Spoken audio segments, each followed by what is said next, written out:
important about him that we would never know.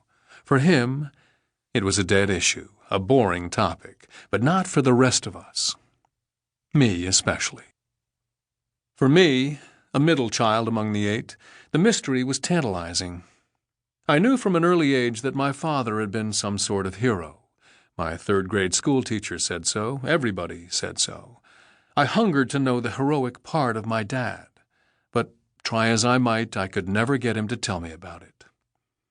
The real heroes of Iwo Jima, he said once, coming as close as he ever would, are the guys who didn't come back.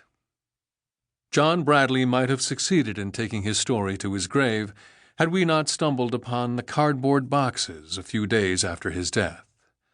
My mother and brothers Mark and Patrick were searching for my father's will in the apartment he had maintained as his private office.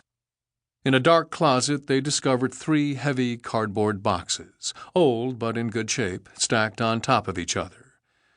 In those boxes, my father had saved the many photos and documents that came his way as a flag raiser. All of us were surprised that he had saved anything at all. Later, I rummaged through the boxes. One letter caught my eye. The cancellation indicated it was mailed from Iwo Jima on February 26, 1945, a letter written by my father to his folks just 3 days after the flag raising. The carefree, reassuring style of his sentences offers no hint of the hell he had just been through. He managed to sound as though he were on a rugged but enjoyable Boy Scout hike. I'd give my left arm for a good shower and a clean shave. I have a 6-day beard. Haven't had any soap or water since I hit the beach.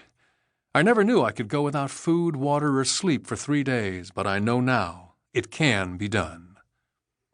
And then, almost as an aside, he wrote, "You know all about our battle out here.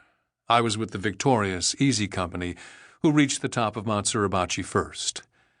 I had a little to do with raising the American flag, and it was the happiest moment of my life." The happiest moment of his life. What a shock to read that. I wept as I realized the flag raising had been a happy moment for him as a 21-year-old. What happened in the intervening years to cause his silence? Reading my father's letter made the flag-raising photo somehow come alive in my imagination. Over the next few weeks, I found myself staring at the photo on my office wall, daydreaming. Who were those boys with their hands on that pole, I wondered. Were they like my father?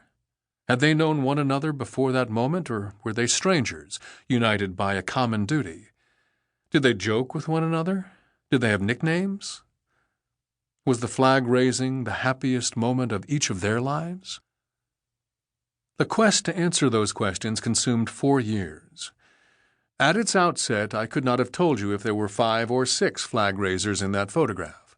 Certainly I did not know the names of the 3 who died during the battle. By its conclusion, I knew each of them like I know my brothers, like I know my high school chums, and I had grown to love them. What I discovered on that quest forms the content of this book.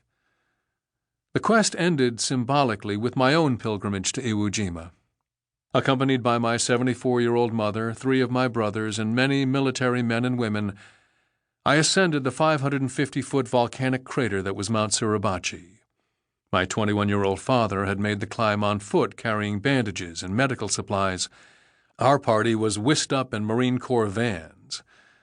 I stood at its summit in a whipping wind that helped dry my tears. This was exactly where that American flag was raised, on a February afternoon 53 years before. The wind had whipped on that day as well. It had straightened the rippling fabric of that flag by its force. Not many Americans make it to Iwo Jima these days.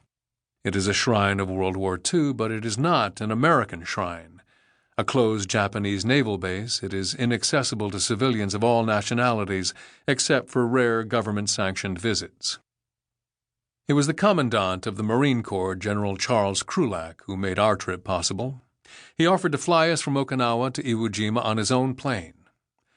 My mother, Betty, and 3 of my brothers, Steve, then 48, Mark, 47, and Joe, 37, made the trip with me. I was 44. Not everyone in the clan could. Brothers Patrick and Tom stayed at home.